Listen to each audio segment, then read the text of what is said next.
Electronic configuration of sodium. Sodium जिसका atomic number 11 represent करता है कि इसमें टोटल 11 इलेक्ट्रॉन्स मौजूद होते हैं।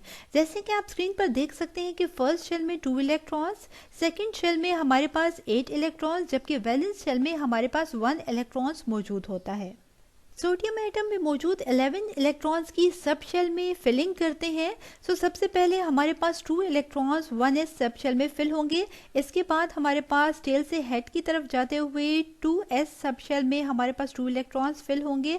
फिर अगेन हमारे पास टेल की तरफ चलते हैं, हमारे पास 2p सब शेल आता है। p में मैक्सिमम 6 इलेक्ट्रॉन्स अकोमोडेट कर सकते हैं, 6 इलेक्ट्रॉन्स को फिल कर देंगे।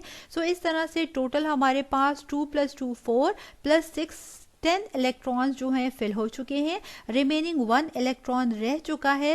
हमने टेल से हेड की तरफ बढ़ना है और ये हमारे पास आ गया 3s सब शेल और 1 इलेक्ट्रॉन जो है यहाँ पर फिल हो जाएगा। इस तरह से सोडियम की इलेक्ट्रॉनिक कन्फिग्रेशन कुछ इस तरह हो जाएगी 1s2 2s2 2p6 and 3s1।